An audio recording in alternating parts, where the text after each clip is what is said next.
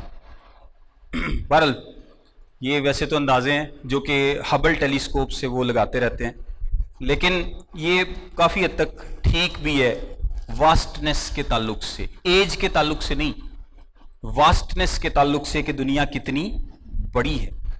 اور خدا نے کیا لکھا ہے؟ چھوٹی سی آیت میں اس کو ایکسپلین کر دیا، اور اس نے ستاروں کو بھی بنایا. لو جی گال مکی. بس اتنی بڑی کائنات خدا نے بنا دی، اتنا بڑا کام کر دیا، کروڑوں اربوں اتنے اربوں سٹارز بنا دیے، اور اس کے اکاؤنٹ میں کیا لکھا؟ اور خدا نے ستاروں کو بھی بنایا. ایک چھوٹی سی بات میں خدا نے اس کو لکھ دیا بس. کیوں؟ کیونکہ خدا کے لیے یہ اتنا صحیح کام ہے. یہ ہمیں جو لگتا ہے نا کہ یہ تو بہت اربوں ستارے ہیں جناب، یہ تو زمین سے بھی اتنے بڑے بڑے اور سورج سے بھی اتنے بڑے، تو لیکن خدا کے نزدیک کیا ہے؟ اس نے ستاروں کو بھی بنایا. ایک بات میں ایک گل سے خدا نے گل مکاتی، ایک چھوٹی جی گل سے اس نے ستاروں کو بنایا اور ان کو آسمان پر رکھا تاکہ وہ زمین پر روشنی ڈالیں. اور اس نے جو 2 زمین سے ریلیٹڈ، کیونکہ خدا جو بیسیکلی کریشن کا کام ہو رہا ہے یہ کس کے لیے ہو رہا ہے؟ یہ زمین کے لیے ہو رہا ہے. اور مجھے ویسے خوشی ہوتی ہے جیسے جیسے یہ سائنسدان اندازے پہنچتے ہیں کسی بات پہ کہ یار کائنات اتنی بڑی ہے، یہ ستارے اتنے بڑے ہیں، تو اور یہ خدا نے، میں سمجھتا ہوں کہ ان کو اس لیے یہ عقل دی ہے تاکہ یہ سمجھ سکیں کہ خدا کی کریشن کتنی زبردست ہے. خدا کی کریشن، کیونکہ اگر انسان کو خدا اتنی عقل نہ دے کہ وہ ان ستاروں کے بارے میں اور ڈی این اے اور کروموسومز اور ان ساری چیزوں کے بارے میں جان سکے، تو ہم خدا کی تمجید کیسے کریں گے؟ ہمیں کیسے پتہ چلے گا کہ خدا اتنا عظیم خدا ہے جس کی کریشن اتنی زبردست؟ سو خدا نے انسان کو عقل دی ہے، اور انسان جیسے جیسے چیزوں کو دریافت کرتا ہے، آگے بڑھتا ہے، جلال کس کے نام کو ملتا ہے؟ خدا کے نام کو ملتا ہے. کیونکہ ہم جانتے ہیں کہ یہ سب کچھ خدا نے پیدا کیا ہے، اور کتنا زبردست پیدا کیا ہے، یہ اس کا ہمیں ایویڈنس ملتا ہے. سو یہ جو خدا نے 2 نیر بنائے ہیں، ایک نیر اکبر اور دوسرا نیر اصغر، یہ لائٹ خدا نے پہلے دن پیدا کی، لائٹ پہلے دن پیدا کی. اور اب ہم چوتھے دن پر ہے. چوتھے دن خدا نے سورج کو اور چاند کو بنایا. اور ہم نے یہ بات پہلے ہی ڈسکس کر لی تھی کہ لائٹ، خدا کے لیے لائٹ کو پیدا کرنا کوئی مشکل کام نہیں ہے. اور سورج لائٹ کو پیدا نہیں کرتا، سورج صرف اس کا ایک سورس ہے. لائٹ کو پیدا کس نے کیا ہے؟ خدا نے. لائٹ کو خدا نے پیدا کیا ہے، سورج کی وجہ سے لائٹ نہیں ہے.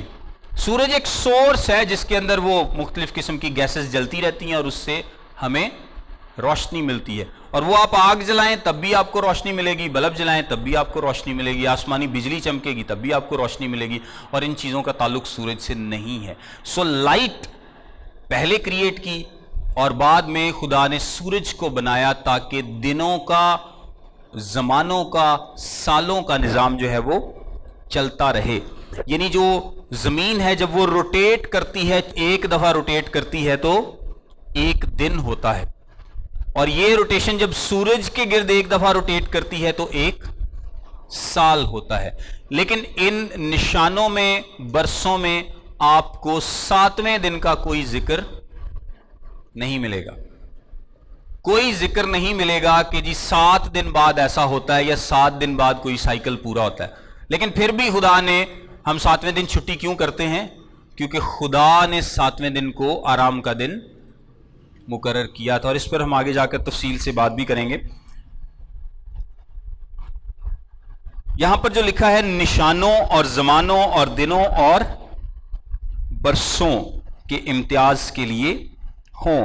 یہاں پر نشانوں کو لے کے کچھ لوگ اس کو علم النجوم کی طرف لے جانا چاہتے ہیں کہ یہ خدا نے نشان دیے ہیں فلک سے، ہم جو ستارے ہیں یہ بیسیکلی نشانوں کے لیے استعمال ہو سکتے ہیں. اور کئی تو اس کو بیت الحم کے جو یسوع مسیح کا ستارہ نظر آیا تھا اس کے ساتھ ڈائریکٹلی جوڑ دیتے ہیں کہ جس طرح اس ستارے نے رہنمائی کی تھی یہ باقی ستارے بھی رہنمائی کرتے ہیں. تو یہ جو مختلف سٹارز ہیں، یہ جو مختلف سائنز ہیں، یہ دیکھیں کلام میں لکھا ہوا ہے کہ یہ نشانوں کے لیے خدا نے دی. لیکن یہ اس کا مطلب نہیں ہے. نشان جو ہے یہ ایک جنیرک ٹرم ہے جو ریفر کر رہی ہے زمانوں کی طرف، وقت کی طرف، زمانوں کی طرف اور وقت کی طرف، کہ دن کیسے ہوگا، رات کیسے ہوگی، مہینہ کیسے ہوگا اور سال کیسے ہوگا. یہ سورج اور چاند کے سائیکلز پر ڈیپینڈ کرے گا. زمین سورج اور چاند کے سائیکلز پر ڈیپینڈ کرے گا. اور ہماری لائف پر لکھا ہے کہ یہ وہ چاند پر حکم، رات پر حکم کرے اور وہ دن پر حکم کرے. ان کا مطلب یہ نہیں ہے کہ سورج اور چاند میں کوئی پاور ہے کہ وہ حکومت کر سکے، کیونکہ اس بات کو لے کر ایون کہ جو یہودی لوگ تھے وہ بھی ایک بت پرستی میں پڑ گئے تھے اور وہ سمجھنا شروع ہو گئے تھے کہ شاید سورج کو اتنی طاقت رکھتا ہے، چاند اتنی طاقت رکھتا ہے، یہ ستارے اتنی طاقت رکھتے ہیں کہ یہ حکومت کرتے ہیں. یہ کیا کرتے ہیں؟ حکومت کرتے ہیں. لوگوں نے ان کو پوجنا شروع کر دیا اور آج بھی دنیا میں بہت سارے لوگ سورج کو، چاند کو اور ستاروں کو پوجتے ہیں. ان کو پوجتے ہیں کہ یہ جی ہماری زندگیوں پر حکومت کرتے ہیں. لیکن یہاں پر جو لکھا ہے کہ وہ دن اور رات پر حکم کریں، اس کا کیا مطلب ہے کہ ہماری لائف ڈیپینڈنٹ ہوگی ان سائیکلز پر. نہ ہماری مرضی سے دن ہوتا ہے، نہ ہماری مرضی سے رات ہوتی ہے. ہم اس بات پر ڈیپینڈنٹ ہیں کہ سورج نکلے گا، ہم کب سوئیں گے، کب جاگیں گے، کب کون سا کام کریں گے، یہ ان سائیکلز پر ڈیپینڈ کرتا ہے. اور خدا نے اسی لیے ان دونوں کو یہاں پر رکھا تھا، اسی لیے ان دونوں کو رکھا تھا تاکہ رات فکس ہو، دن فکس ہو، سال فکس ہو. خدا نے یہ سب کچھ فکس کر دیا تھا تاکہ، اور یہ انسان کے کنٹرول سے باہر ہے. انسان اس کو کنٹرول نہیں کر سکتا. اس کو ایک دن ختم کرے گا تو کون؟ خدا خود ہی ختم کرے گا. جس طرح مکاشفہ کی کتاب میں ہمیں ملتا ہے کہ سورج اپنی روشنی نہیں دے گا، چاند اپنی روشنی نہیں دے گا، ستارے ٹوٹ کر گرنے لگیں گے، پہاڑ اپنی جگہ سے ٹل جائیں گے. یہ جو خدا نے ساری چیزیں کہنے سے کریٹ کی ہیں، یہ خدا کے کہنے سے ہی ان کریٹ ہو جائیں گے. سمجھ رہے ہیں اس بات کو کہ جس طرح خدا کے کہنے سے سب کچھ پیدا ہوا ہے، اس وقت کیا ہوگا؟ خدا کے کہنے سے ہی سب کچھ کیا ہو جائے گا؟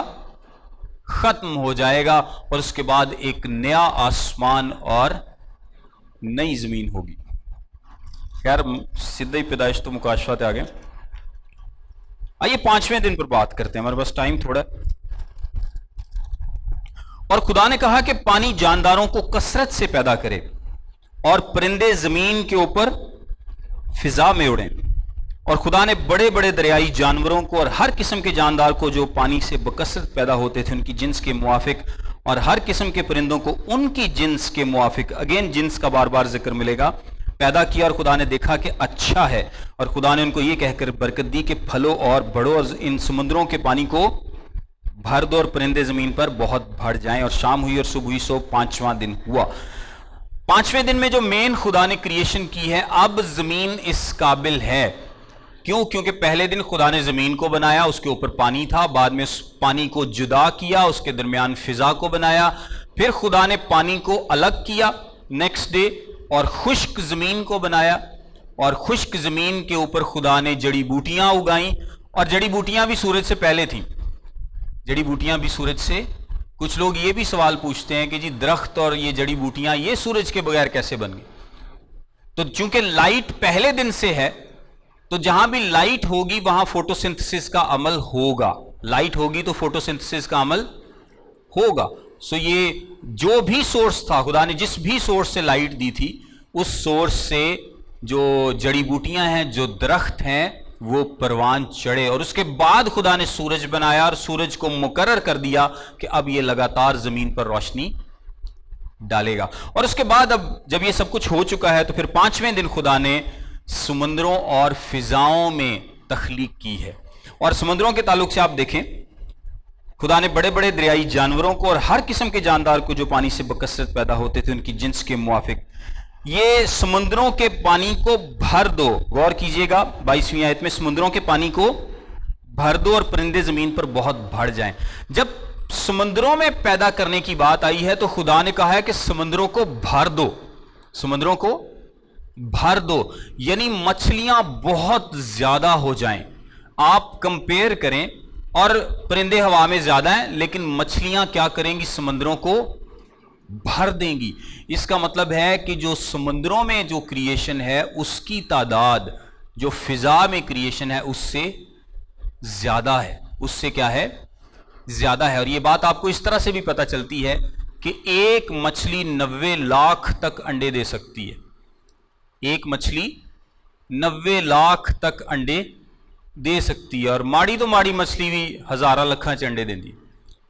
سو یہ بہت زیادہ ان کی سپیڈ ہے، ریپروڈکشن کی سپیڈ جو ہے وہ بہت زیادہ ہے. اور جب آپ سمندروں میں جاتے ہیں تو دیکھتے ہیں کہ وہاں پر سمندر بھرے ہوئے ہیں مچھلیوں سے اور ان مخلوقات سے جو سمندر کے اندر ہیں. سمندر بھرے ہوئے، اور یہی حکم خدا نے دیا تھا کہ سمندروں کے پانی کو بھر دو اور پرندے زمین پر بہت بڑھ جائیں. پرندے بھی زیادہ ہیں، اس دنیا میں اربوں کی تعداد میں پرندے ہیں، لیکن اتنے نہیں ہیں جتنے سمندر میں مچھلیاں یا دوسری مخلوقات ہیں. سمندر کی مخلوقات زیادہ ہیں اور فضا میں جو پائے جانے والے پرندے ہیں یہ کم ہیں، کیونکہ ان کو کم اور ان کو خدا نے کہا تھا کہ بالکل بھر دو اور بہت زیادہ ہو جائیں. اور یہاں پر بھی خدا نے لکھا ہے ان کی جنس کے موافق پیدا کیا، ان کی جنس کے موافق پیدا کیا، اور وہ اپنی جنس سے باہر نہیں جا سکتے، وہ اپنی جنس سے باہر نہیں جا سکتے. اور شام ہوئی اور صبح ہوئی، سو 5واں دن ہوا.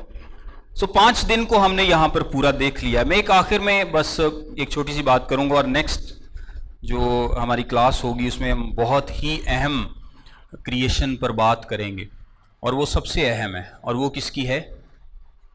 انسان کی. وہ کس کی کریشن ہے؟ انسان کی. سو اگلا لیکچر آپ نے بالکل نہیں مس کرنا، کیونکہ ہم انسان کی کریشن پر اور سبت کے آرام پر بات کریں گے. خدا نے انسان کو بنایا اور اس کے بعد آرام کیا، اس کا کیا مطلب تھا. ایک بات میں اینڈ میں آپ کو بتاتا ہوں.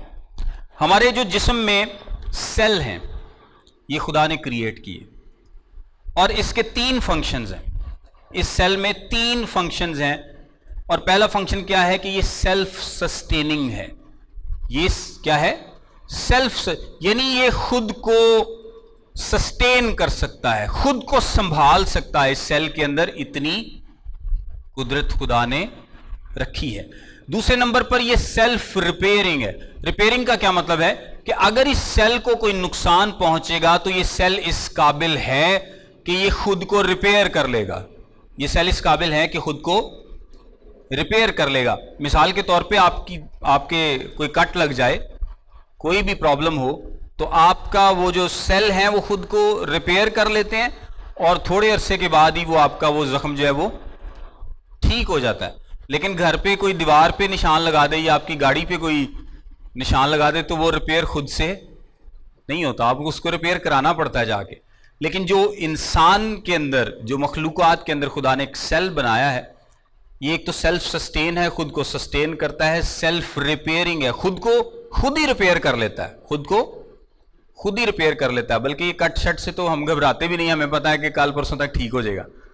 لیکن گاڑی کے اسکریچ سے گھبراتے ہیں کیونکہ ہمیں پتہ ہے کہ وہ ٹھیک نہیں ہونی، اس کو ٹھیک کرانا پڑے گا. اور تیسرے نمبر پر یہ سیلف پروڈیوسنگ ہے، یعنی ایک سیل مزید سیل پیدا کر سکتا ہے. ایک سیل مزید سیل پیدا کر سکتا ہے، اس کے اندر یہ ایبلٹی ہے. لیکن جو انسان کی کریشن ہے، نہ وہ سیلف سسٹیننگ ہے، نہ وہ سیلف ریپیئرنگ ہے، اور نہ سیلف پروڈیوسنگ ہے. ایسا نہیں ہوتا کہ یہ کیمرہ ہے کل کو 4-5 بن جائیں، یہ ایک ہی رہے گا. یا آپ نے ایک کمپیوٹر لیا تھا اور وہ مہینے بعد 2-3 ہو جائیں گے، ایسا نہیں ہوگا. سو دنیا میں اگر دنیا ویسے چاہتی ہے، سائنس چاہتی ہے کہ وہ کوئی ایسی چیز تخلیق کر سکے جو سیلف سسٹیننگ ہو، جو سیلف ریپیئرنگ ہو، سیلف پروڈیوسنگ ہو، جو انسانی سیل کی طرح تینوں کام کر سکے.